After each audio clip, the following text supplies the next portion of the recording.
Levante e arrumem suas coisas. Vamos, de pé, de pé, de pé. CGCast começando para você, seja muito bem-vindo. Eu sou Daniel Ibarra e este aqui é mais um podcast do Clube dos Generais. Hoje nós vamos falar de um assunto muito legal, que é um assunto que eu particularmente gosto bastante, que são War Games, são jogos de tabuleiro que recriam situações de combate, de batalha, que para nós que gostamos tanto de história militar é um deleite normalmente poder simular batalhas e combates que nós só lemos sobre ou assistimos algum filme no cinema. Comigo, sempre ele, o homem mais bonito de Santa Catarina, Glênio Madruga. Tudo bem, Mac? Tudo jóia. Saudações cavalarianas. Boomer, saudações cavalarianas para você que tá mais uma semana com a gente aí. E vamos lá, espalhando essa sensualidade toda pela região sul, pelo Brasil, pelo mundo, via áudio.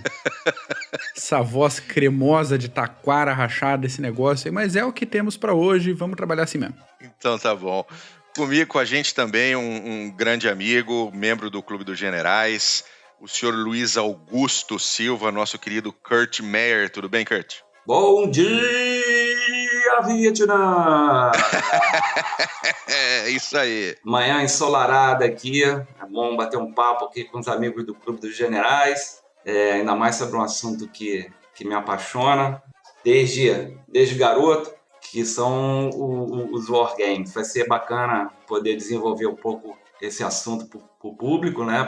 Para quem escuta aqui os nossos podcasts e vamos ver o que dá, vamos ver se a gente consegue animar o pessoal aí a jogar, que é interessantíssimo do ponto de vista histórico e militar. Com certeza. Vamos começar então, Mac, vamos falar um pouquinho aí de como é que surgiram esses jogos de estratégia aí, tem umas coisinhas interessantes, né? Pois é, tem uns negocinhos bacanas, porque tal como a guerra é uma manifestação humana, desde que o ser humano é humano, e deixamos a parte mais animalesca, talvez, de lado, e começamos a nos organizar para matar o nosso semelhante. O amiguinho, né?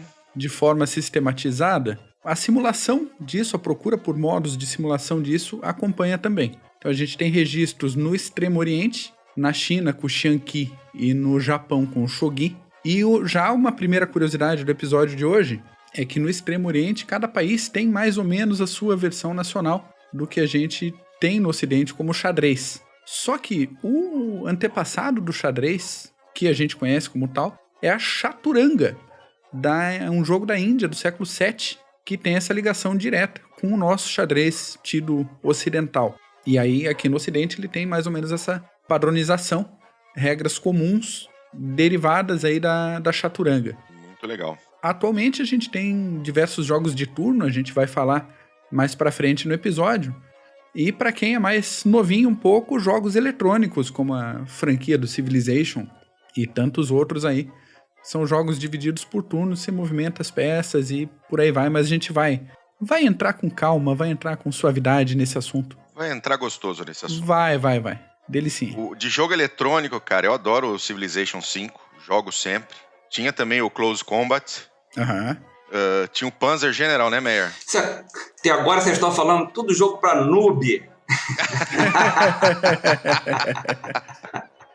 Vou dar umas dicas. Termina aí que eu vou dar umas dicas aqui de jogos eletrônicos aí pro pessoal dar uma olhadinha e ver se compra os jogos, que são jogos menos noob. Vai lá. Não, mete aí, cara. Eu sou jogo noob, cara. Eu jogo Civilization, jogo essas merdinhas aí.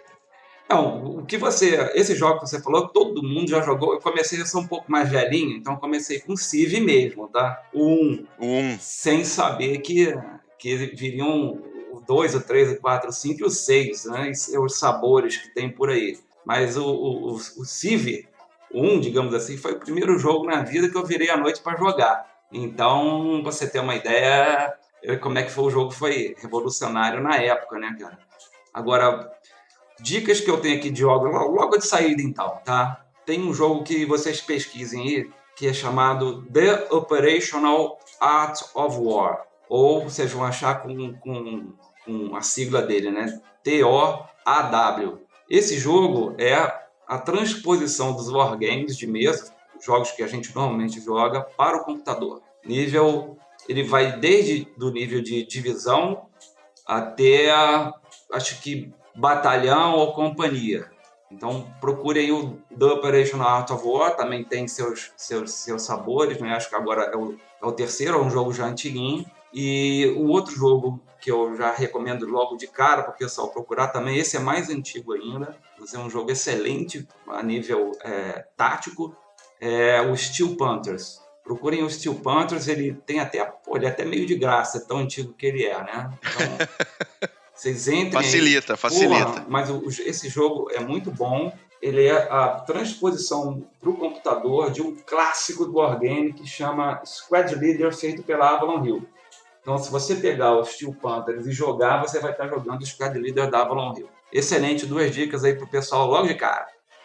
Bom, a gente tem um antepassado dos Wargames que a gente joga hoje, Wargames que o Meyer depois vai comentar do Somnium, que é o Kriegspiel, né, Mac? É o Kriegspiel, ele é uma criação do século XIX, da Prússia. A Prússia é um daqueles países que a gente gosta de falar, países que não existem mais, tal como a União Soviética. Sim, amém. A gente traz sempre pro assunto, né? E o primeiro autor disso foi um sujeito chamado Georg Leopold von Heisswitz, que elaborou um jogo de tabuleiro de simulação militar para o rei da Prússia na época. Acontece que houve um certo incidente chamado Napoleão Bonaparte e teve que parar ali o desenvolvimento do jogo para resolver umas coisas que estavam acontecendo no quintal. Depois ali da era napoleônica, o filho dele, também chamado Georg Heisswitz, só que Georg Heinrich Rudolf von Heisswitz, assumiu o desenvolvimento desse jogo que o pai tinha começado a fazer e levou novamente para a família real da Prússia, que achou interessante ali a princípio, como divertimento. Mais para frente, alguns anos depois, o von Moltke se empolgou com o negócio, ele também deu uma desprezada de início no jogo, falou, legal, para brincar, bacana, mas não tem utilidade prática isso aí. Depois ele se convenceu, achou que era uma boa ideia ter isso para treinamento de oficiais, e o jogo passou por uma fase de testes e, em seguida, produção em massa nas unidades. Cada unidade depois produziu suas variações e a coisa entrou realmente no treinamento de oficiais da Prússia. Esse aí é o Somnium do século XIX, né? Você vê que é uma história antiga, assim, como Wargame mesmo, né? O Mac bem falou aí dos jogos iniciais. Eu acho que, com certeza, o xadrez é o Wargame. Se a gente puder chamar o xadrez de Wargame, eu incluo ele nessa categoria, é o mais conhecido, né? Mas aperfeiçoado, né? Obviamente, pela Prússia. Tinha que ser, né? Tinha que ser os prussianos a aperfeiçoar a arte da guerra. Nem gostam de uma briguinha, né? A gente costuma perder todas, mas a gente treina bastante, cara. Um dia ganha, vai saber. O Kriegspiel foi importante, inclusive, para a vitória da Prússia sobre a França, né, em 1871. Mas contra a França não conta, né, cara? Não, a França é legal, cara. A França tem uns vinhos legais. Cara... aquilo foi uma encrenca que não deveria ter acontecido para início de conversa, né? A França, a França é legal, né?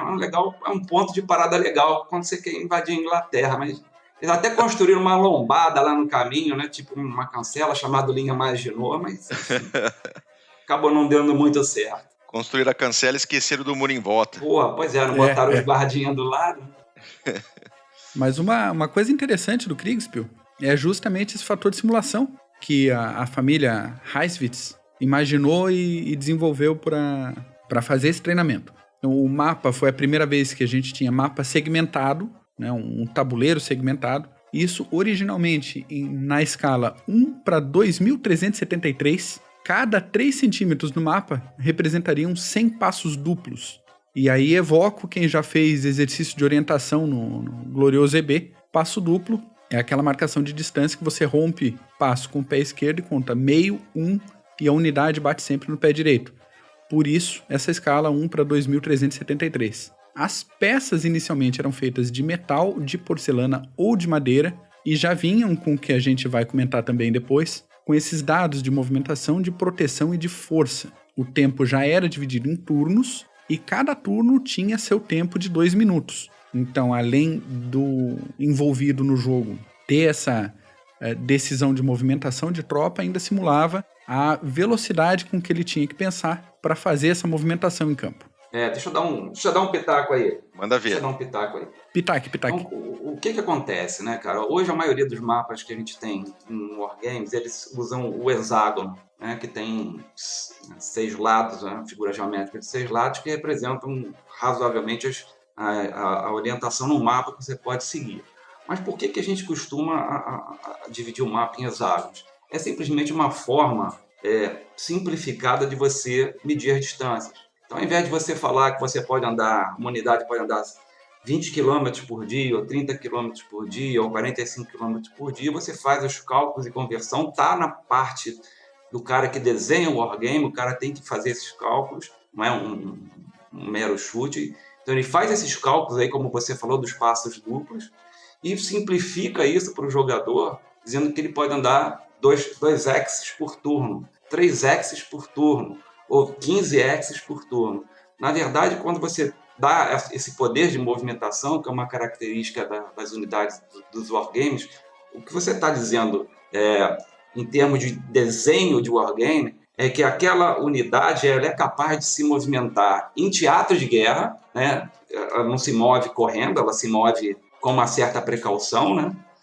Tanta distância durante aquele período de tempo que o turno significa. Então, tem um belo cálculo que você tem que fazer aí por trás, e o X ele entra aí para simplificar o cálculo da distância. Por exemplo, se você pegar um jogo de miniaturas, né? O pessoal que gosta de jogar wargame de miniaturas, que é um outro ramo, eles não têm X, né? Os mapas deles não têm X. Eles usam corda, barbante, eles usam fita métrica, eles usam trena para saber, e eles têm lá nas regras dele o quanto aquela unidade pode andar calculado em centímetros, né, no mapa, né? O X e o turno entram nessa química, um está junto do outro. Eu tenho que calcular um em função do outro, os dois se olham. E divide-se em jogo em turnos, por quê? Porque não dá para jogar os dois ao mesmo tempo. Imagina a bagunça que não ia ser, né? Sim. Então você vai... não é um real-time strategy, que é o RTS, que vários wargames de computador têm, mas jogo de tabuleiro não dá para fazer um real-time strategy. Tem que ser um turn-based strategy mesmo, que você tem que ter uma ordem, né? Primeiro você joga, eu jogo, como no xadrez, por exemplo, né?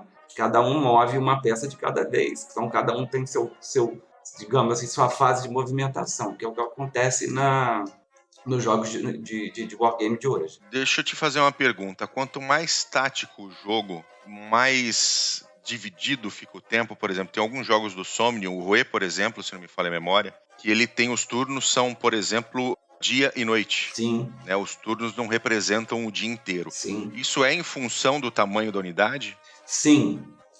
Quando você está projetando um wargame, algumas coisas fundamentais você tem que definir, né? Primeiro, dependendo da batalha que você quer representar, você tem que pensar em qual a escala que você vai usar. Por exemplo, você mencionou aí, Mac, a escala de 1 para 2373, que é a do Kriegspiel. Agora, dependendo do jogo, por exemplo, o Monte Castelo que eu fiz, o Operação Encore, também é dividido, que é a Batalha de Monte Castelo, onde a Ferry participou, né? Ele é dividido também em turno de dia e turno de noite. E a unidade dele é o batalhão. Então, quanto mais tático o jogo fica, ou seja, batalhão e companhia, você vai tentar representar em uma batalha curta. E essa batalha curta vai ter tempos curtos como divisor. Ou seja, o turno pode ser de horas, pode ser de dias, pode ser de dia e noite. Tem jogo que, se você buscar jogos bem táticos mesmo, e aí a gente pode até falar de jogos de computador, o turno é online, o turno é direto, é 1 segundo por segundo, que são embora eu não considere como wargame, esses jogos de tiro em primeira pessoa, tem gente que considera, eu não considero, mas tem gente que considera, são jogos online. Então, quanto mais tático, o turno tende a ter uma menor duração em simulação.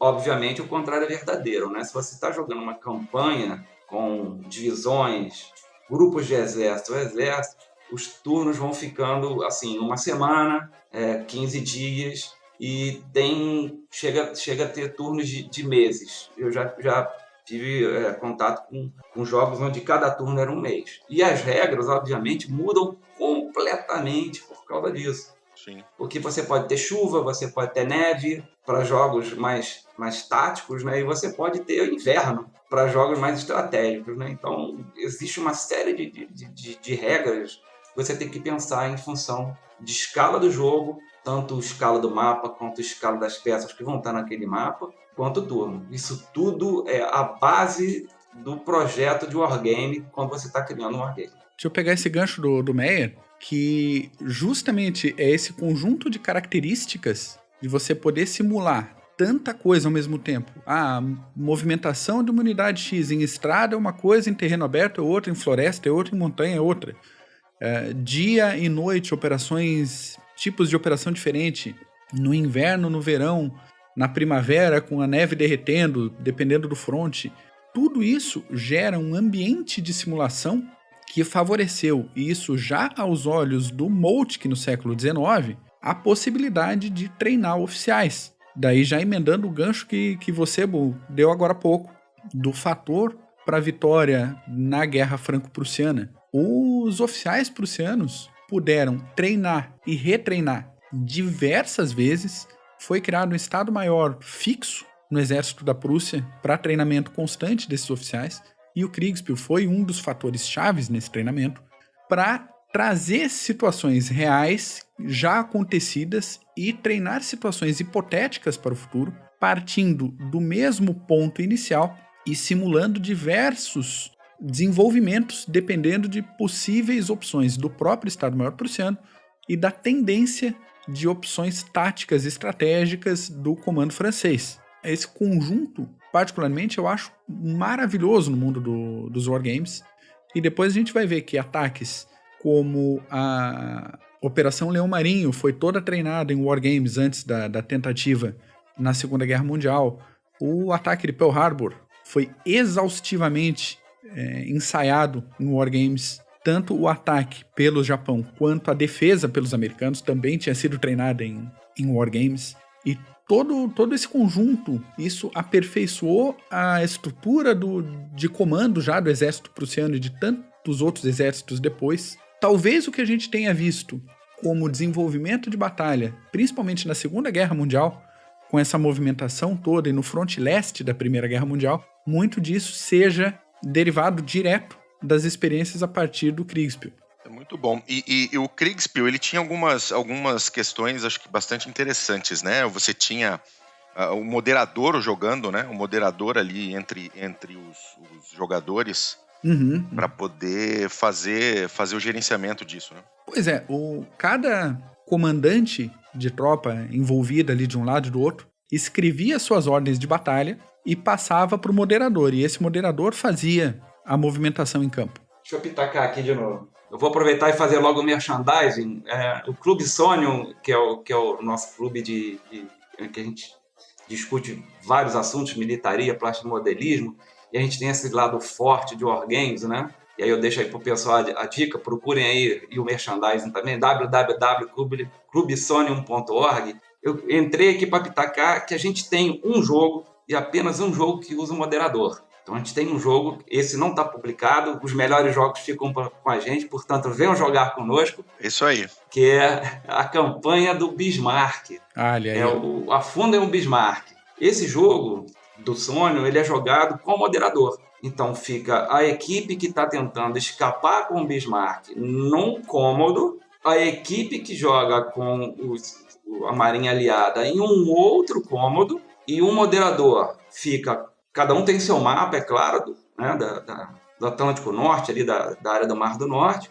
Cada um tem seu mapa, e o moderador que fica transitando entre os cômodos, ele tem um pequeno mapa estratégico onde ele controla o jogo. Então o moderador sabe onde cada embarcação está, mas um lado só descobre onde a embarcação do outro lado está se realmente avistar. Então tem toda aquela história de você fazer posicionar essas embarcações para achar o inimigo, mandar aviões de reconhecimento e tudo mais. Então, essa função do moderador, ela serve como fog of war desses jogos que a gente está acostumado a jogar hoje no computador. Então, o moderador, ele representa o fog of war.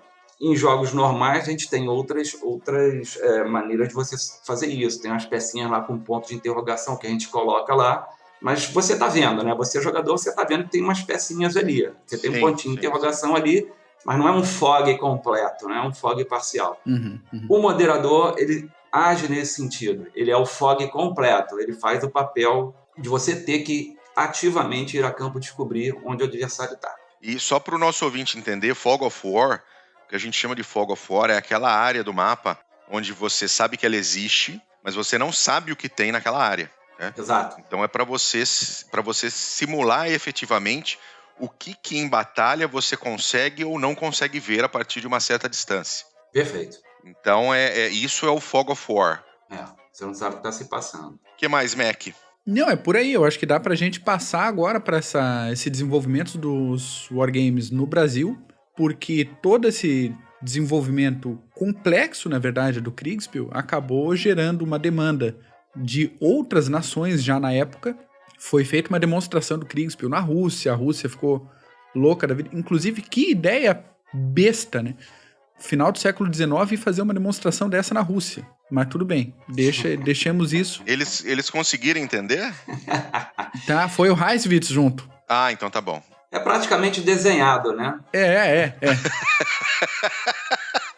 É praticamente desenhado. Mas beleza, vamos passar para a história do Wargames no Brasil, e aí eu vou deixar a palavra com o Meia. Isso aí. Porque daí ele é o nosso especialista no assunto, ele que vai destrinchar isso pra gente. Eu vou começar a pegar a parte mais saborosa aí do Wargame, que foi essa que o Mac falou, que é a parte da simulação. Né? Você pode encarar os Wargames de grosso modo também, né, de duas maneiras, né? Ou como um jogo ou como uma simulação. Se você quer fazer um jogo, você vai primar pelo que a gente chama de playability ou jogabilidade.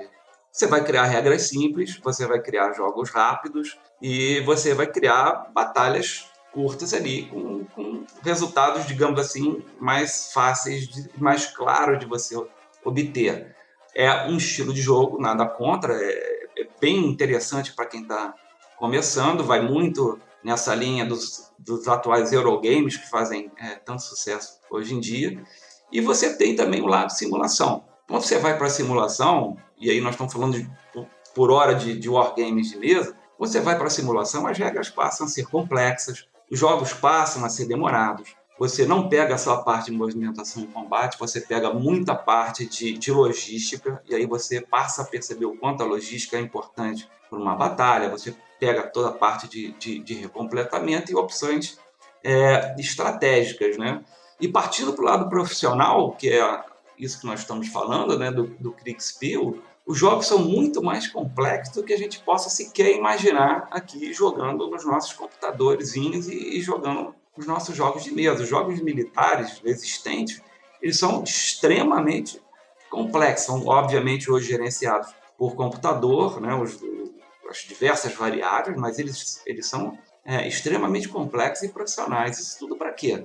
Ora, o simulador é um treinamento. Se você pegar aí a historiografia da Segunda Guerra Mundial, por exemplo, você vai pegar, né, dois momentos assim, bem clássicos onde os wargames são citados. Por exemplo, no dia D, Rommel não estava no seu QG de comando. Por quê? Um dos motivos foi porque ele tinha participado de umas simulações. Ele foi participar de umas simulações. Ele foi fazer um wargame para ver onde os aliados potencialmente desembarcariam e como os alemães reagiriam àquela invasão. Uma outra citação que eu fui ter conhecimento há muito pouco tempo foi que o Estado-Maior soviético ele fez wargames para simular a invasão da Alemanha. E diante dos resultados, Zhukov, por exemplo, jogou de alemão e devastou o exército russo. E eles fizeram modificações efetivas em campo, fizeram novos jogos de guerra e reposicionaram tropas e redimensionaram efetivos e fizeram melhorias na infraestrutura em função dos resultados que eles estavam obtendo nessas simulações. Então, se você quiser encarar e se realmente se interessar pelo assunto do wargame, você vai entrar numa simulação, você vai ter, e aí a parte gostosa da coisa, e é isso que nos atrai muito, aquela sensação de você estar ali calçando as botas do general. Você vai ter que tomar decisões, você vai ter que cumprir objetivos, você vai ter uma série de recursos limitados para atingir aqueles objetivos e você vai ter que decidir o que fazer. E do outro lado, tem uma mente humana que também tem os objetivos, os recursos e as táticas e as estratégias. Então, é muito mais saboroso você viver as decisões históricas e você passa a entender por que certas coisas aconteceram, você passa a entender por que certas coisas não aconteceram, historicamente falando, e você passa a ver, e isso é muito gostoso, é você testar as alternativas. E se o general fizesse isso? E se a tropa fosse por aqui? E se chovesse 2 semanas mais tarde? E se chovesse 2 semanas mais cedo? Então, todos esses componentes acabam entrando nessa parte de simulação. E você ter a oportunidade de você reproduzir aquela batalha em níveis bem razoavelmente complexos, digamos, a ponto de você chamar aquilo não apenas de um jogo, né, mas de uma simulação, é extremamente interessante. Quem curte militaria, quem curte história da Segunda Guerra Mundial, deveria, de fato, tentar entrar nesse mundo dos wargames. E aparentemente pode ser difícil, porque tem muita regra, mas a gente no Sonic tem um princípio que é usar o mesmo conjunto de regras padrão. Então você entra no site do clube, baixa o wargame, é de graça, você imprime, recorta, cola e joga, e aprendeu todos. O conjunto de regras é mais ou menos o mesmo, né? Você vai ter algumas pequenas mudanças de acordo com o cenário? Sim, são essas mudanças que a gente falou ainda há pouco, né? Cenários mais táticos, cenários mais estratégicos. Sim. Os objetivos variam, mas essencialmente as regras de movimentação e combate, que são o núcleo de qualquer wargame, permanecem a mesma. Falando de Brasil, Meia, o que foi a primeira coisa que você jogou? Qual foi o teu primeiro contato de wargames? Rapaz, olha só, teve um boom nos Estados Unidos, né, de wargames aí entre final da década de 60, início da década de 70, que foi até a década de 80 e acabou, digamos assim, encerrando o seu ciclo aí no início da década de 90. Né? E o Brasil foi um pouco a reboque disso aí. Quando os jogos de guerra, nos wargames mais tradicionais de hoje, feito esse clássico Squad Leader da Avalon Hill que eu mencionei ainda há pouco, né? Quando eles começaram a aparecer nos Estados Unidos, obviamente, algum grupo, né, uns grupos se entusiasmaram pela ideia e começaram a trazer isso para o Brasil. A gente vai lembrar aí que década de 70 e década de 80, importar alguma coisa para o Brasil era um negócio razoavelmente complicado, né? Exatamente. Então, o que aconteceu?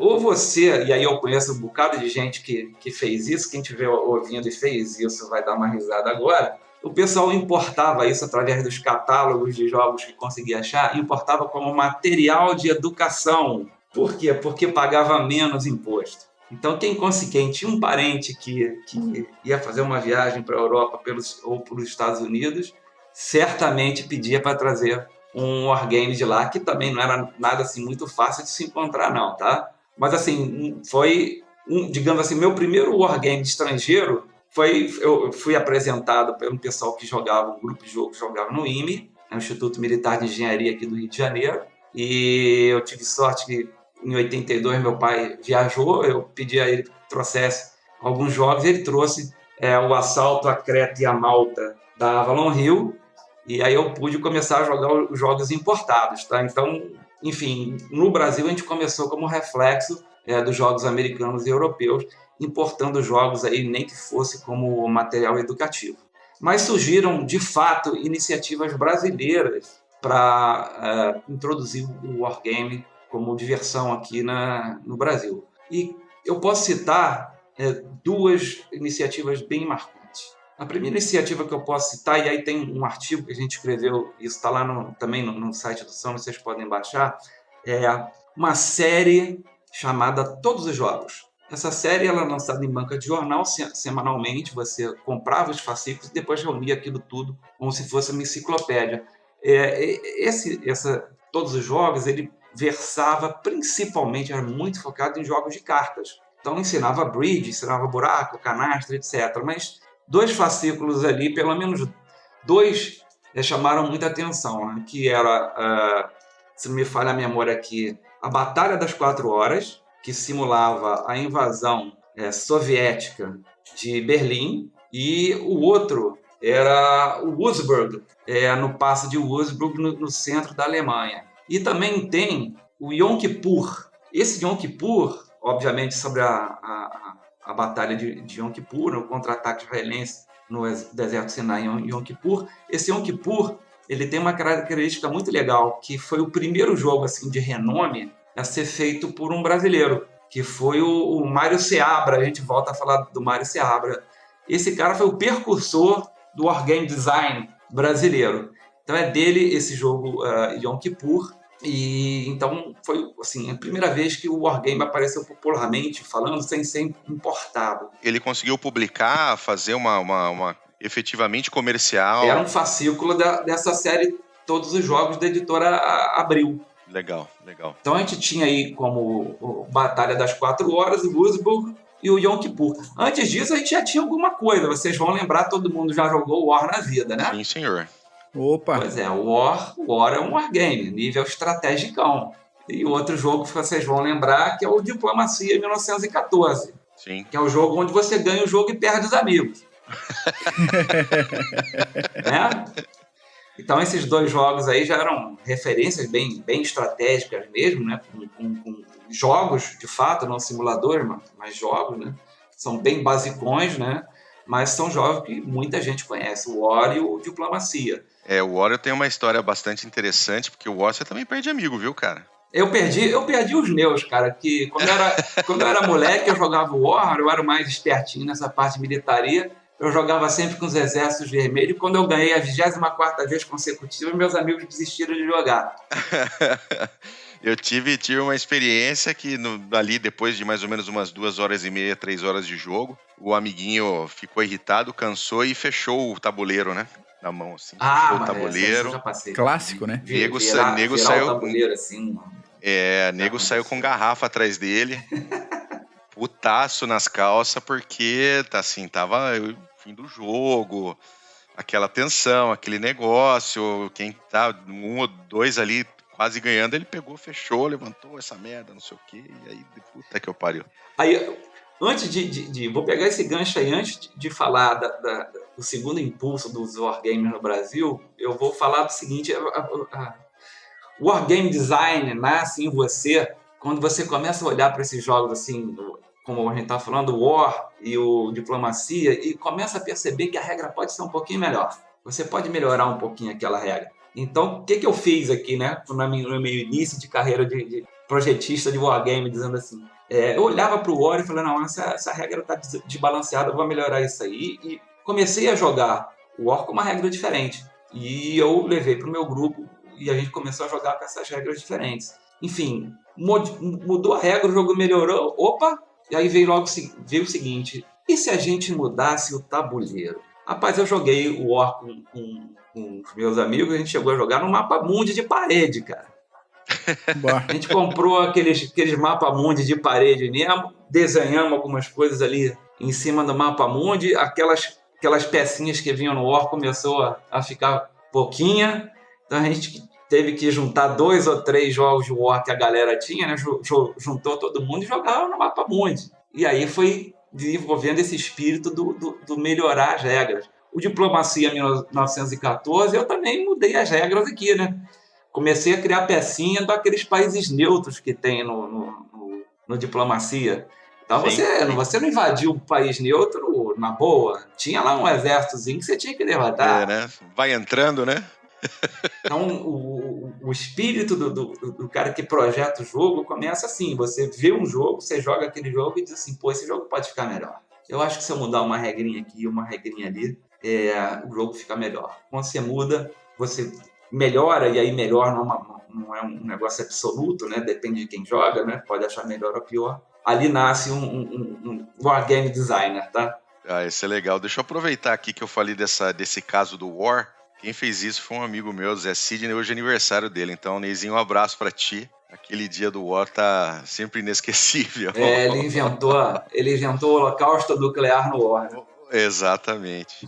E como é que foi esse segundo impulso? Cara, o segundo impulso do Wargame no Brasil. Esse aí é o que caracteriza os jogadores de Wargame, os brasileiros, né? Que marcou bem os jogadores brasileiros, os mais antigos pelo menos, né?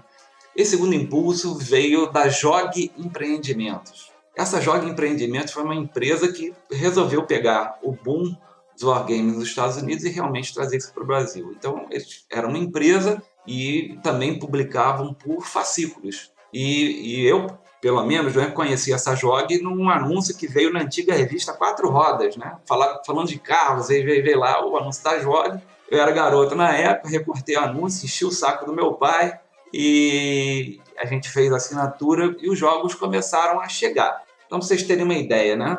Eles fizeram essa JOG, através dos fascículos, fizeram uma coisa bem interessante. Eles sabiam que estavam publicando para um público inexperiente.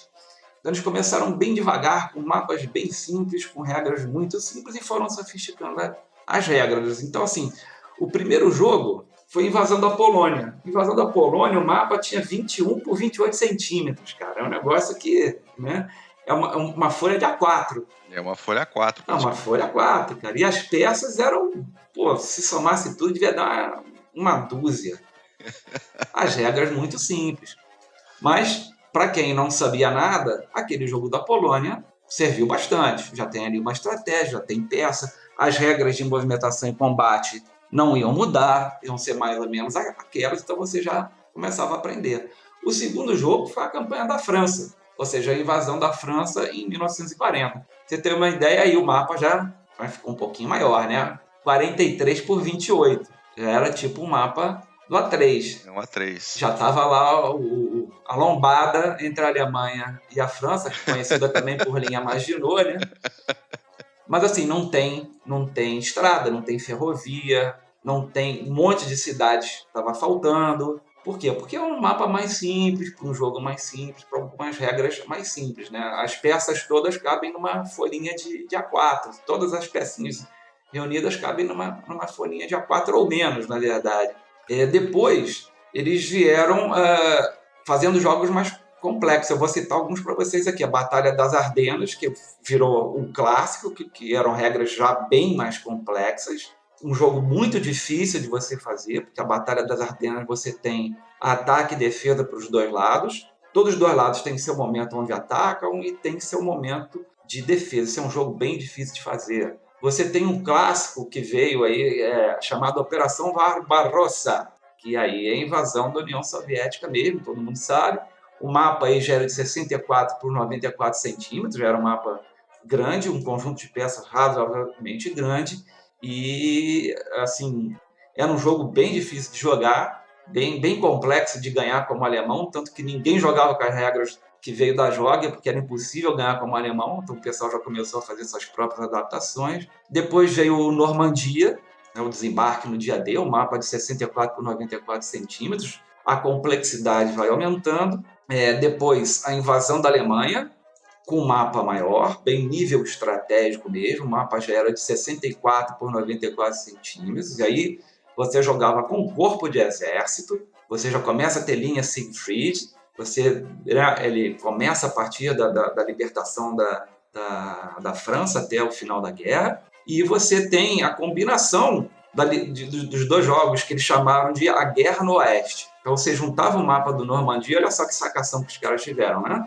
Você juntava o Normandia com o mapa da Alemanha, os mapas eram na mesma escala, você juntava eles e ficava com um mapa de 128 por 94 centímetros e você reproduzia toda a campanha no Oeste a partir do dia D até o final da guerra. Agora, uma coisa que marcou muito bem essa geração da JOG foi o seguinte, cara, a JOG faliu no meio do caminho.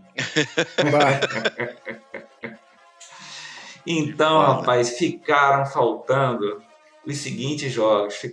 Ficou faltando aí o Guadalcanal, ficou faltando o Guerra no Leste. O Guerra no Leste seria a combinação do Barbarossa, que eu falei ali ainda há pouco, com esse mapa da invasão da Alemanha. Então, você ia fazer também a Alemanha sendo invadida pelo leste. Você ia fazer toda a campanha soviética da Segunda Guerra Mundial juntando os dois mapas. Ia ser também um mapa de 128 por 94 centímetros. E o último fascículo, esse quebrou o coração da galera. O último fascículo vinha a Batalha de Monte Castelo, um mapa aí de 43 por 56 centímetros, e as duas frentes, que seria a combinação dos três mapas. O mapa da França, o mapa da Alemanha e o mapa da Rússia de Barbarossa. Então ia ficar um mapa de 204 por 94 centímetros.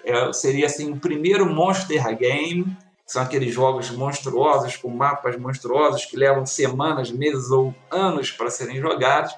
E essa é a primeira experiência que o brasileiro ia ter de um Monster Game. Infelizmente, Guadalcanal, Guerra no Leste, Monte Castelo e As Duas Frentes nunca foram publicados. Nós chegamos, inclusive, depois de algum tempo, a entrar em contato com membros da equipe. O próprio Mário Seabra foi o cara que capitaneou esse projeto, né? Nós entramos com membros da equipe, tem poucos anos atrás, né? Achamos as pessoas, o Mário Seabra já havia falecido, claro, mas essas pessoas falaram, não, nós chegamos a jogar esses jogos, eu fui beta tester, eu testei esse jogo, a gente viu a publicação, a gente viu que os caras realmente quiseram impulsionar os wargames, mas infelizmente não teve o retorno que eles esperaram e não conseguiram, não tiveram fôlego de bancar o projeto até o final. Daí a gente sabe, né, com o Marco, a gente sabe aí que os wargamistas mais antigos são conhecidos como órfãos da JOG.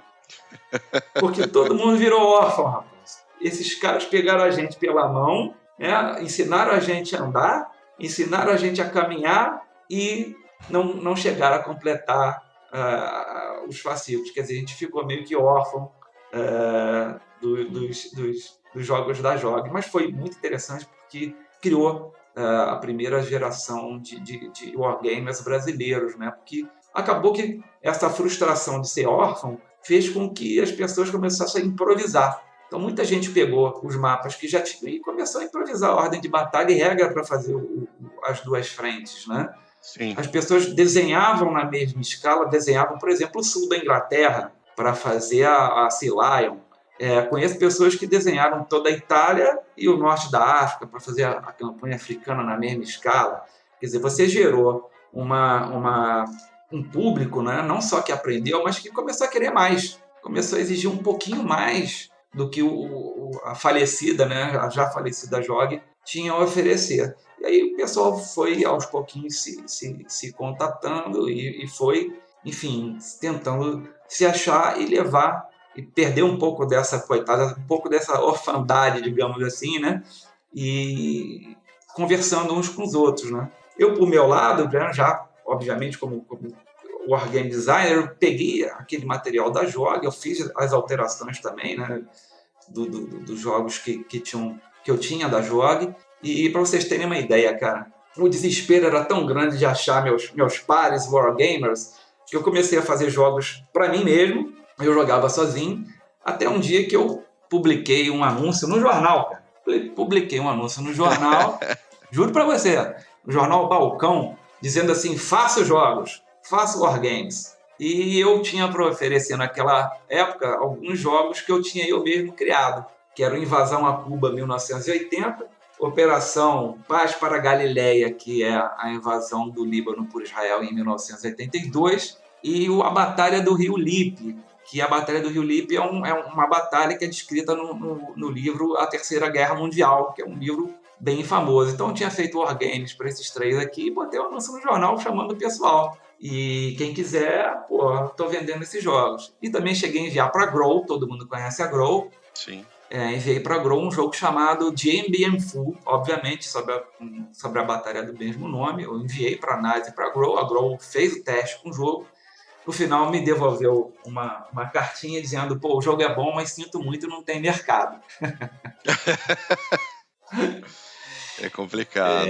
Então, o pessoal sobrevivia disso aí, rapaz. O pessoal sobrevivia dos jogos que conseguia importar. No Rio de Janeiro tinha a Banca dos Nias de Biteria, que eram jogos onde você conseguia encontrar jogos importados, né? Eram lojas que você ainda encontrava e você ia comprando ali e ia formando uma pequena comunidade.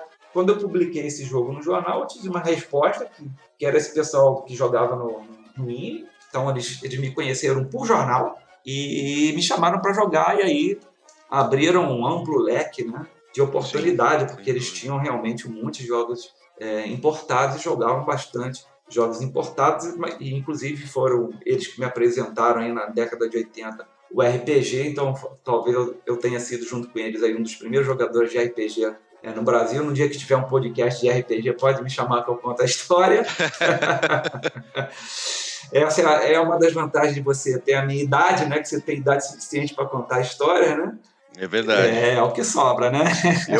Eu ainda jogo RPG, cara. Pois é, eu também, pô. Eu ainda jogo. Há pouco tempo eu tive a oportunidade de iniciar meu filho e os amigos dele na arte da RPG. Olha só, que orgulho para o pai, né? Muito legal. Meu moleque joga comigo também. Eu jogo GURPS. É muito legal. O mesmo cenário, assim, né? O mesmo mundo, vamos dizer. Já faz uns 20 anos, mais ou menos. Porra, muito interessante. Só mudam as temporadas, né? Mudam as temporadas, as histórias, os mestres. Isso aí. Então é muito legal. E como é que surgiu o Somnium?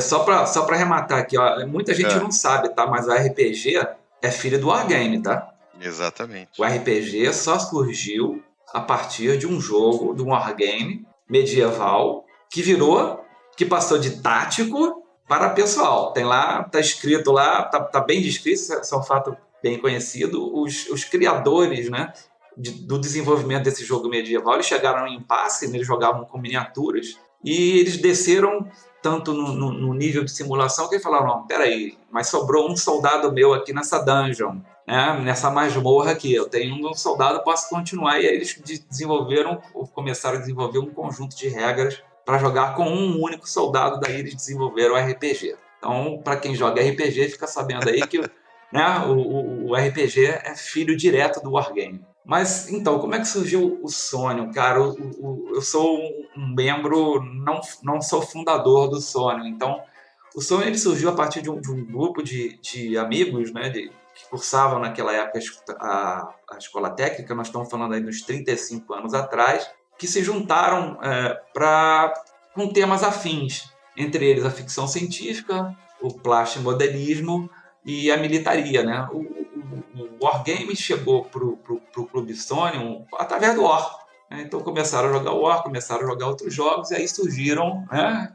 Seguiram aquele trilho que eu acabei de falar, né? Começou a surgir a série de todos os jogos e a JOG, e daí viraram, né, uma boa parte dos membros dos fundadores do Clube Somnium. Eles começaram não só a jogar os wargames, como ficaram com aquele gostinho de esse jogo pode ficar um pouquinho melhor, e começaram a desenvolver os próprios wargames. É um membro fundador que hoje é o presidente do clube, que é o Reinaldo, que também participa do Clube dos Generais.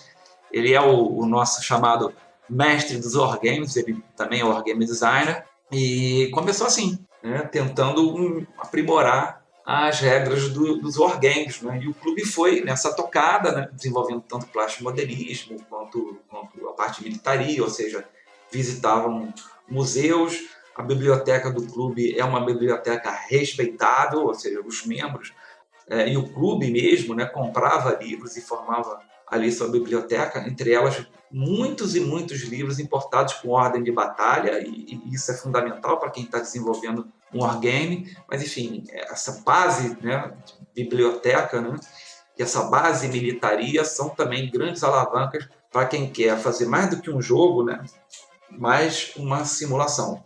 Você começa realmente aí no detalhe. O que eu achei fantástico quando eu conheci o Somnium, e eu conheci o Somnium através de você, quando entrei no CG, lá em 2003, foi a possibilidade de me colocar como comandante de uma tropa em uma batalha da Segunda Guerra Mundial. Pois é, rapaz, isso. Então eu via todos aqueles mapas, e eu baixei vários jogos, jogamos bastante, né, Mac?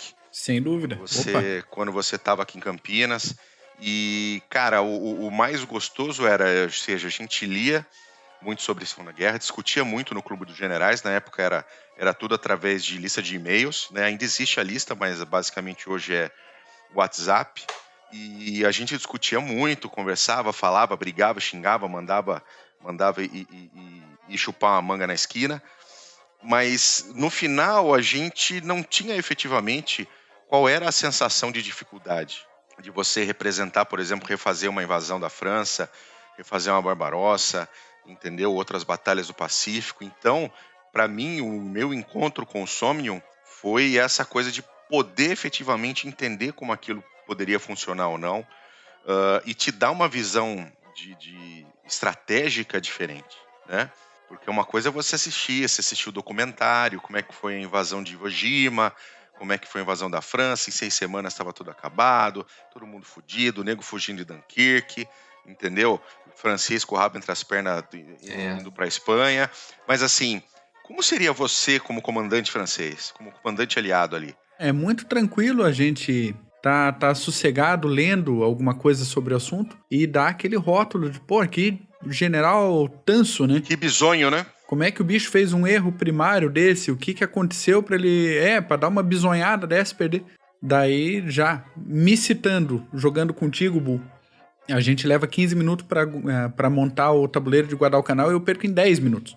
E daí eu fico olhando pro negócio e falo, ué, como assim? É isso, Pois isso, só que na vida real morre gente, Isso aconteceu no evento da SpaceX, tá? A mesma situação que eu ganhei com o do Mac, jogando como japonês, aconteceu na SpaceX, que o cara não se ligou, ele deixou o Campo Henderson abertão lá, e o japonês veio pelo mar e tomou o Campo Henderson e fim de jogo. E acabou. E vocês veem como é que é fácil cometer erros, né? Como você está num lance de simulação, vocês veem como é fácil você cometer um erro, digamos assim, entregar o jogo, literalmente, né? Só que o jogo, numa guerra, é um jogo real e mortos e feridos, né? Então te dá esse senso, assim, de o quanto de um general, não só o general, mas toda a estrutura de comando tem de responsabilidade. Você, né, toma aquela simulação a sério, né? E você vê que quando você dá baixa numa peça, é gente que morre, né?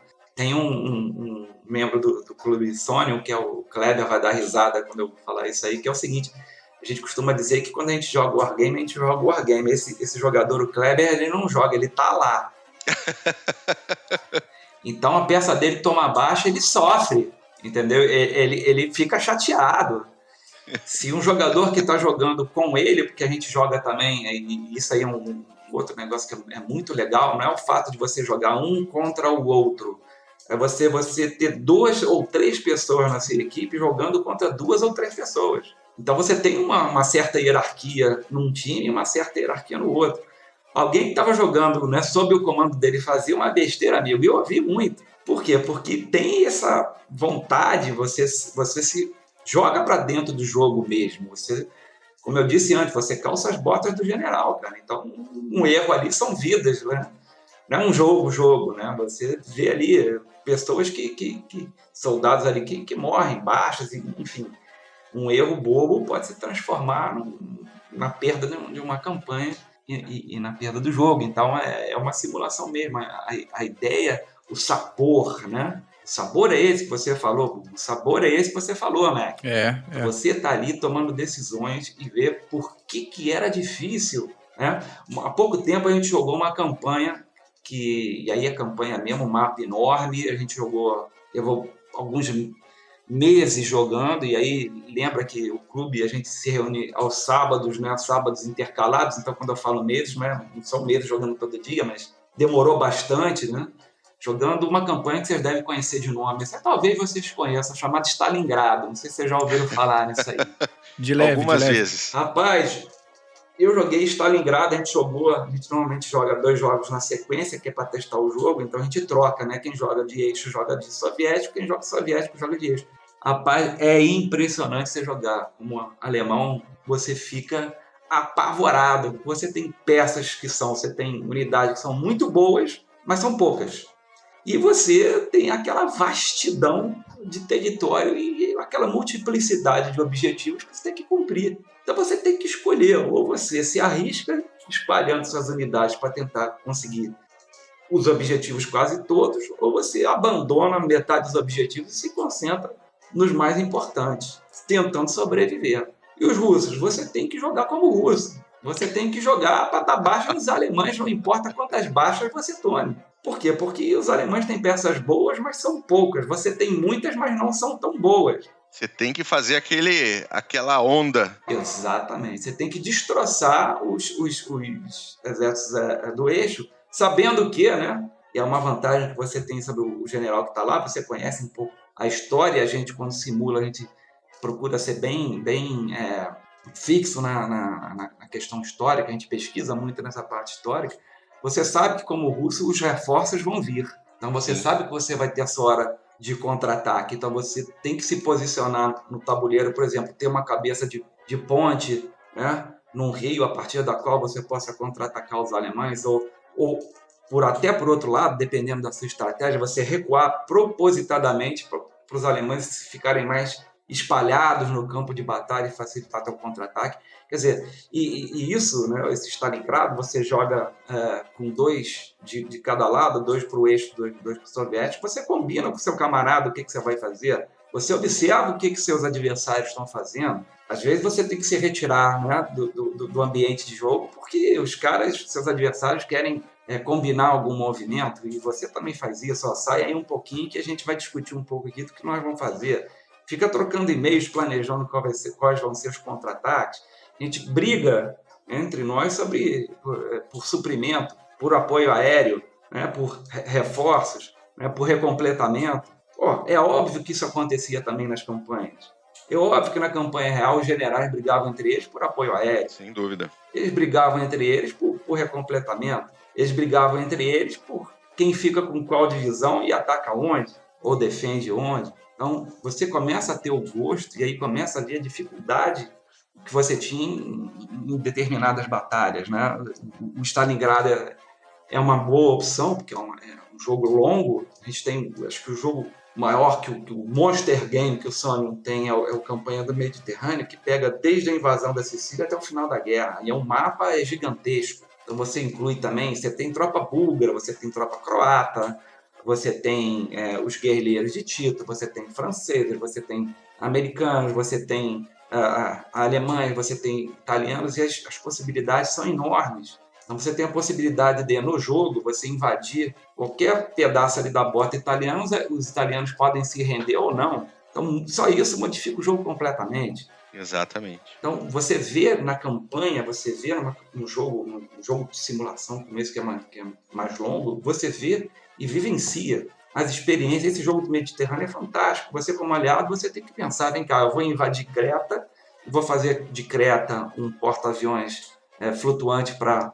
invadir os Balcãs, eu vou dar apoio aos guerrilheiros de Tito ou vou subir pela Bota? E se eu subir pela Bota, eu vou subir pela Sardenha e depois pela Córcega e atacar e desembarcar pelo lado oeste da Itália, ou vou subir pela Bota penosamente a partir da Sicília? Né? E tem toda a parte de apoio aéreo, tem toda a parte de apoio naval. Nesse jogo do Mediterrâneo, uma coisa crítica é que as barcaças de desembarque elas são desviadas para o dia D, então você tem um tempo onde você pode usá-las, você tem uma quantidade de recursos que é limitada e temporal, e você tem que montar sua estratégia em cima disso. Já. E essa campanha do Mediterrâneo jogam 3 para o lado aliado e 2 para o lado do eixo, então são 5 mentes pensantes ali que interagem, que é uma coisa realmente fantástica, cara. É uma experiência muito legal para quem gosta de história militar. Não, e uma das coisas que eu gosto muito, por exemplo, se a gente falar da conquista da França, você joga de aliado, né? Você não comete os mesmos erros, né? Você já conhece como a história aconteceu e você busca alternativas, você busca não ser envolvido pelo exército alemão, e o exército alemão já tenta fazer envolvimento, já tenta né, a partir da tua estratégia de defesa, já tenta finalizar o jogo rapidamente, mas não consegue porque você não permite, né? Você efetivamente consegue segurar. Então é uma coisa... Você consegue fazer a diferença, né? Você consegue se ver fazendo a diferença ali naquela situação como comandante daquelas tropas. E em outras situações, por exemplo, em Iwo Jima, eu nunca consegui vencer o japonês como jogador americano, né? E dentro dos turnos que nós temos disponíveis, né, que simulam o tempo que os americanos venceram em Iwo Jima, mas assim, o japonês, o Mac fez isso, o Mac se intocava na porra da montanha, com aquelas 2 últimas tropas de peças de infantaria, e, cara, eu cercava, jogava e não conseguia tirar o cara de lá, entendeu?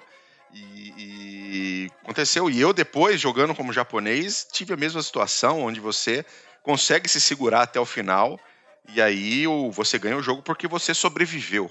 Exatamente. Né? Dentro daquele período de tempo. Você falou 2 coisas aqui interessantes, né? Que é bom para quem está nos ouvindo compreenda, né? Quando a gente faz um wargame, ganhar o jogo não é necessariamente ganhar a batalha. Você tem objetivos a cumprir, você ganha de 2 maneiras. Ou você impede que o inimigo cumpra os objetivos dele, ou você cumpre os seus. Então, você deu um excelente exemplo do japonês Iwo Jima. Pô, os japoneses não vão jogar os americanos no mar, a não ser que os americanos joguem, de fato, muito mal. Mas, assim... Tem que jogar muito mal. Tem que jogar muito mal mesmo. Mas, assim, se você resistir até um certo ponto, ou se você debaixa, ou você destruir peças americanas o suficiente, você altera o curso da história. Essa é a suposição que a gente faz quando a gente monta os objetivos do jogo, né? Exatamente. Então você tem como ganhar o jogo mesmo estando do lado perdedor da batalha. Esse é um negócio bem interessante para falar. Uma outra coisa que você falou, e aí a gente vê como é que a história funcionou, e é uma coisa realmente curiosa, né? Nós temos vários cenários, várias pessoas, vários autores, várias empresas tentaram fazer o jogo de invasão à França. É impossível você conseguir fazer o que os alemães fizeram em qualquer jogo razoavelmente não travado. Se você colocar alguma liberdade de movimento, os alemães vão tentar fazer o que os alemães fizeram, mas os aliados nunca vão cometer a quantidade de burrice que eles fizeram naquela campanha. Então, para a gente que tenta reproduzir, a gente no Sonic tem uma regra que é o seguinte: a gente tem que criar um jogo onde eventualmente a história se repita. Não é obrigado que a história se repita, mas eventualmente a história tem que ser possível de ser reproduzida.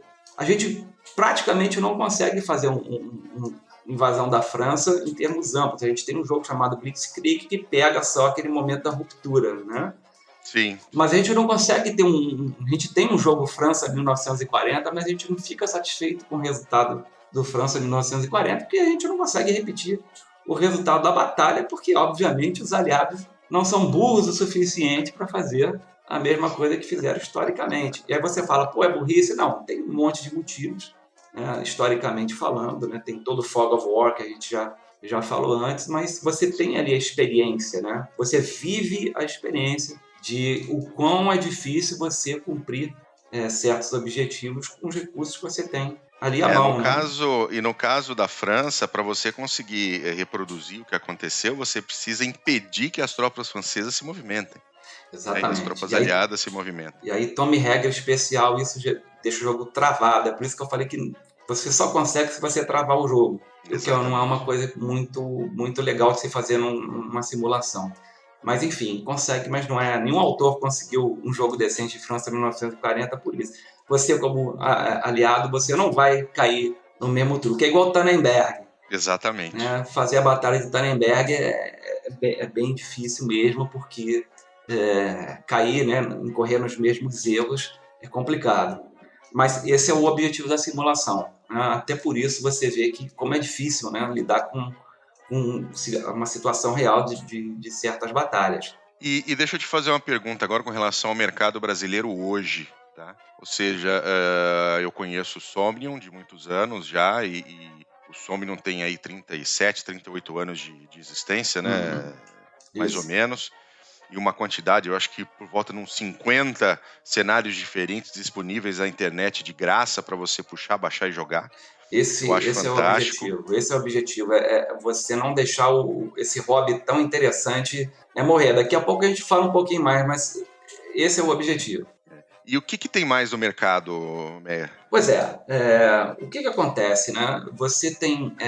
Quando os wargames tiveram esse boom em 80 e começaram a decrescer em 90, tem um livro excelente aí, que é o Complete Wargames Handbook, do James F. Dunningham. Ele descreve essa situação, que foi o seguinte: você tem uma divisão no mercado onde o mercado de wargames teve que fazer uma opção, né? Ou eles continuavam fazendo jogos simples para jogadores iniciantes, e aí perdiam o público-alvo deles que eles já tinham constituído, ou faziam jogos complexos, maiores, que era a ansiedade do público, mas perdia os jogadores novos, né? Então a maioria das empresas optou por fazer jogos mais complexos e acabou perdendo o público, né? Porque não tinha renovação. Dois fenômenos, digamos, que aconteceram mais ou menos na mesma época, ajudaram a botar um pouco de pá de cal nessa história aí. Um deles foi o RPG, que a gente já falou. A diferença clássica, né, do RPG por Wargame é que o RPG você não precisa saber as regras para jogar. O Wargame, você precisa saber as regras para jogar. O RPG você vai treinando ao longo do tempo. E o RPG é um jogo essencialmente cooperativo, né? Não tão competitivo quanto o Wargame. E depois vieram os card games, né? Os card games ajudaram um pouco, né? São jogos mais simples, mais rápidos, que era o que o público estava querendo. Tanto é que hoje, né, em termos de mercado, o que nós temos aí hoje são os Eurogames. São jogos não necessariamente de simulação militar, não são nem considerados, a maioria deles não são wargames, mas são jogos que têm um apelo visual muito grande, são jogos que são extremamente simples no seu mecanismo, eles não são simuladores, eles são jogos mesmo, eles primam pela jogabilidade, né, o playability. Então isso ajudou a direcionar o mercado nesse sentido. Jogos rápidos, jogos simples, jogos com grande apelo visual e com diversidade de temas, né? O Wargame, ele procura a simulação, ele é um jogo, digamos assim, monotemático, ele vai focar a parte de jogos de guerra mesmo, a parte de estratégia, e ele requer algumas coisas que hoje em dia não estão muito em voga, que é ler. Então você tem que ler, você tem que estudar a batalha, você tem que gostar de assuntos militares para poder apreciar um pouquinho mais o que é uma simulação estratégica, a simulação dos wargames. Então isso meio que se perdeu. O mercado brasileiro foi na mesma tocada. A gente tem algumas empresas aí que conseguiram se manter durante um tempo, porque vai um pouquinho de merchandising, né? A gente tem a Riachuelo Games, se vocês procurem aí na internet, vocês vão achar que eles realmente conseguiram fazer e vender jogos. Nós tivemos, que eu me lembre, no mínimo 3 convenções de Wargame aqui no Rio de Janeiro. Wargame 1, 2 e 3, onde se reuniram os jogadores, os Wargames, em grandes convenções. Então chegou a ter convenção em hotel. Veio o pessoal das miniaturas, que é um tipo específico de Wargames, que também tem seu apelo visual, é um jogo mais tático, mas é bastante interessante. Fomos nós, né, e pessoas de outros estados. São Paulo tinha muita coisa, muita gente de Wargame, gente de Brasília, enfim, tinha um público já formado, mas você vê que a faixa etária é mais ou menos a mesma. Então a gente chegou a ter aqui pelo menos 3 convenções de Wargame, já não tem já há algum tempo. E finalmente você tem uma influência muito grande que são os Wargames de computador, né? Então toda a parte de tabuleiro e peças, né? Se você pegar todos os recursos que a gente tem hoje de jogos online no computador, fica muito mais fácil, porque as peças estão lá, as regras do computador gerencia, você tem que entender os mecanismos da mesma forma, mas você não tem que ficar montando, desmontando tabuleiro, você pode jogar com alguém de outro estado ou outro país. Então o Wargame meio que se mimetizou aí, passando dos tabuleiros físicos, né, para os tabuleiros virtuais. Por exemplo, se você quiser uma dica, né, atual de Wargames, você vai achar no mercado uma série chamada Decisive Campaigns, né, que tem vários cenários. Você tem a invasão da Polônia, você tem a invasão do Ocidente, você tem toda a parte de guerra no leste também. E, em essência, esse jogo de computador é a cara do jogo de tabuleiro. Ele só é no computador, gerenciado pelo computador, ele chega em nível de simulação bem extremo, ele é bem complexo, bem completo, mas o computador gerencia.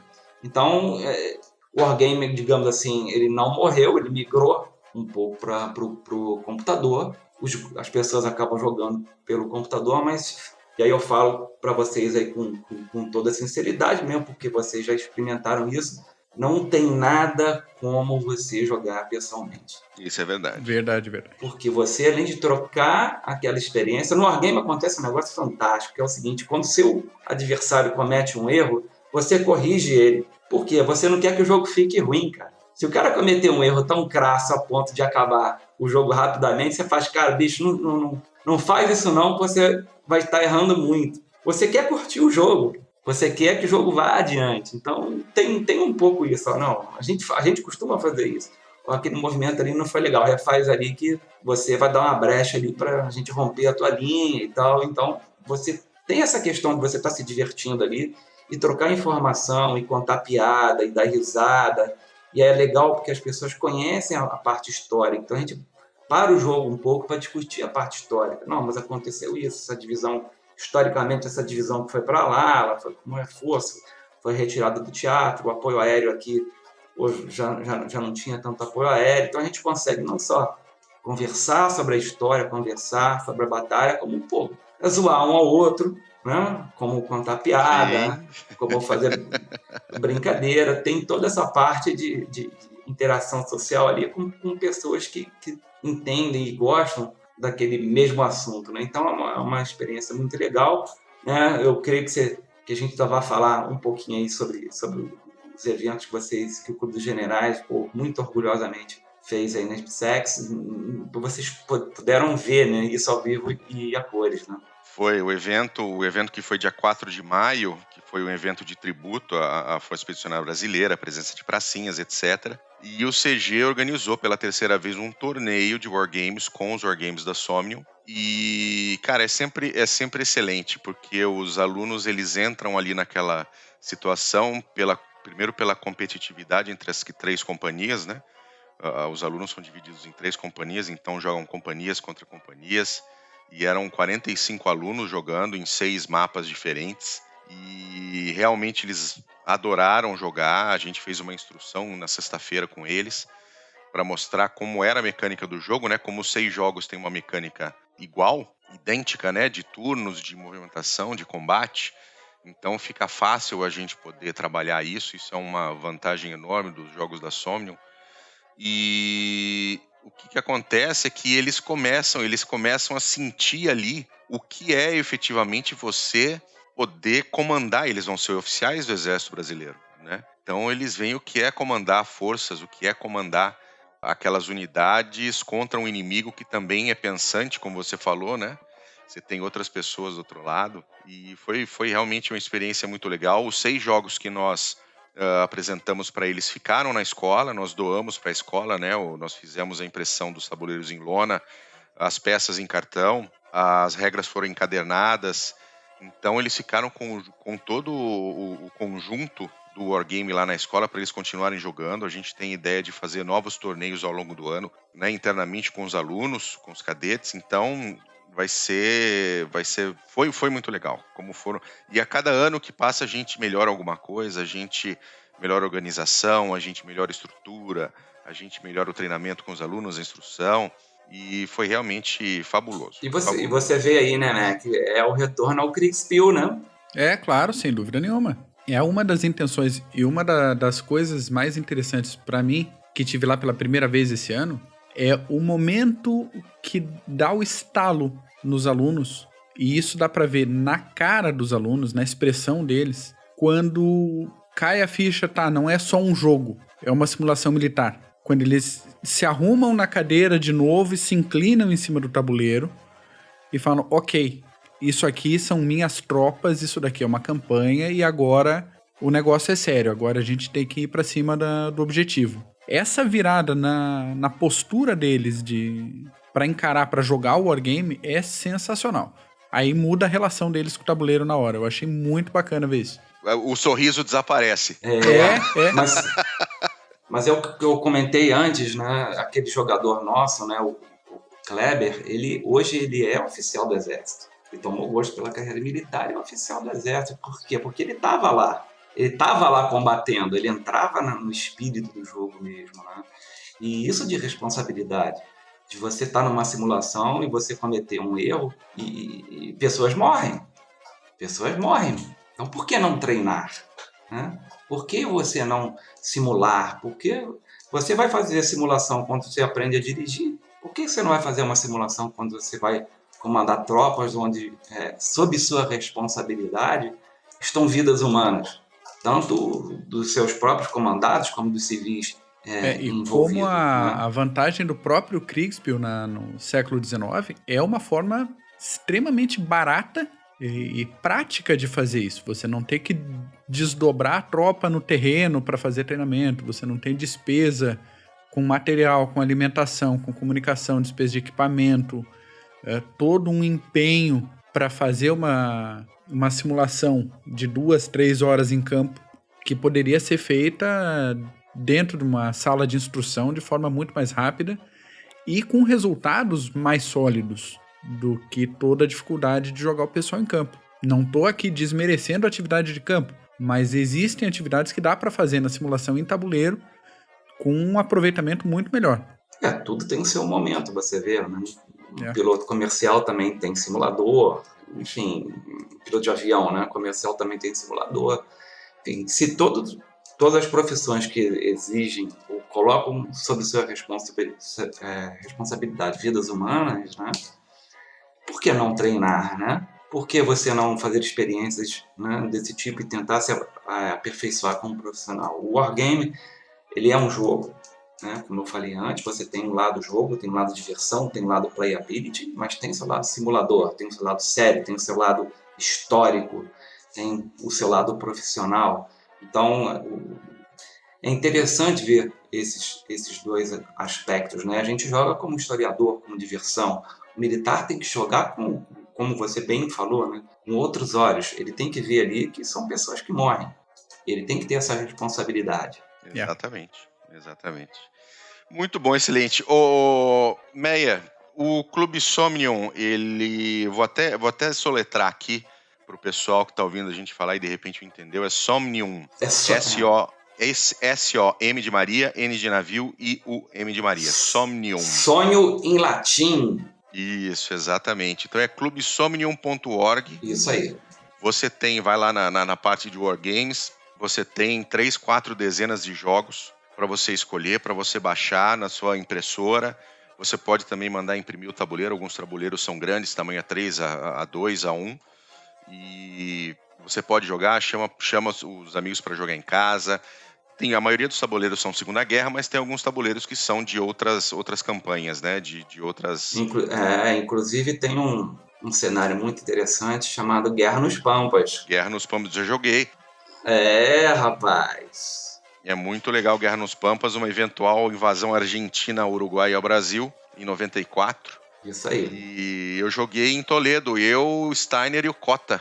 Jogamos em Toledo, quando eu estive lá em Toledo, sei lá, já deve fazer uns...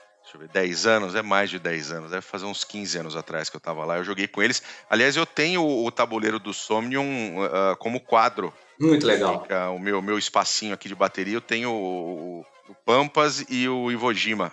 Então, o Pampas nada mais é do que um exercício que, com certeza, os exércitos argentino, uruguai e brasileiro fazem. Fazem, sem dúvida nenhuma. Você lembra quando vazou a informação, vários anos atrás, de que o Exército Brasileiro tinha feito uma simulação de invasão do Uruguai? Pois é. Vazou na imprensa e foi todo um nesso. Como assim? Estamos pensando em invadir o Uruguai? Gente, não tem nada disso. Todo mundo faz a sua simulação de ataque, de defesa contra os seus vizinhos co-irmãos. Planos são planos. Por que não tê-los? Então, toda hora que... Você que está nos ouvindo aí, toda hora que vazar na imprensa que alguém tem plano para invadir alguma coisa...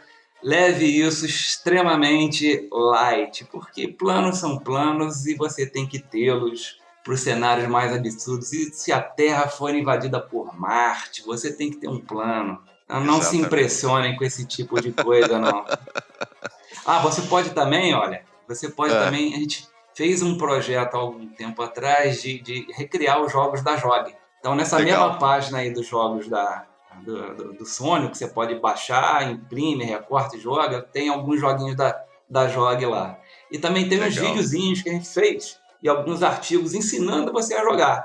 Você quer aprender a jogar, não tem quem explique? Tudo bem, vai no videozinho, você vai ter algumas aulinhas assim de como é que joga. É bem interessante, está tudo lá. Bicho, é só ter um pouquinho de vontade e a regra de um é basicamente a regra de todos. Aprendeu um, você praticamente... aprendeu todos.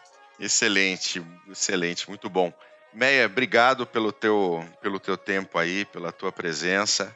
Um abraço pro Reinaldo, pro Eduardo, pro Bélico, a todo mundo lá do Somnium. E foi muito bom, cara. Vamos fazer outro desses aí mais pra frente e a gente precisa arrumar um jeito de jogar junto de novo. À disposição. E você que está nos ouvindo aí, que é do Rio de Janeiro, ou mesmo de outros estados, que a gente vai lá fazer umas visitinhas de Juiz de Fora de vez em quando lá para perturbar o Bélico, né? Uhum. Então, se você é do Rio de Janeiro, entre em contato. Se você não é do Rio de Janeiro, forme o seu clube de jogadores E estamos à disposição, cara, porque o propaganda também, né? O Sony tem uma outra vantagem, né, cara? Você pode reclamar das regras com os criadores do jogo, né? Exatamente. Não gostou da regra, está em dúvida, não entendeu alguma coisa, nós estamos mais do que à disposição para tirar dúvidas, nós estamos mais do que à disposição para modificar jogos. Nós já modificamos jogos com erros que foram apontados por jogadores via internet, né?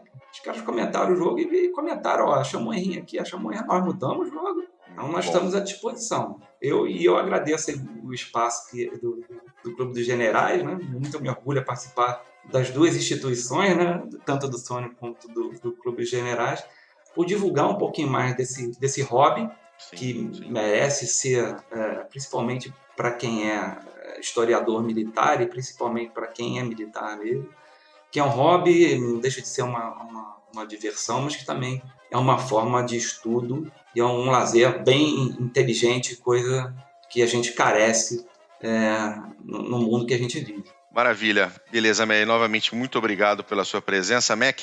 Um abraço para todo mundo. Meyer, obrigado. Valeu pela aula. E vamos conversar, vamos fazer outros encontros desse, divulgar. Com certeza. E conversar sobre outros aspectos dos wargames, outras experiências, que é sempre interessante. Estamos à disposição. Maravilha. Ouvinte, obrigado por você ter esperado ouvir essa conversa tão legal sobre wargames. E você já sabe, clubedogenerais.org, nós temos lá no Facebook. O Clube Somnium está no Facebook também, é só procurar lá, procura somnium.org para você baixar o seu wargame, que vai ser muito legal, tá bom?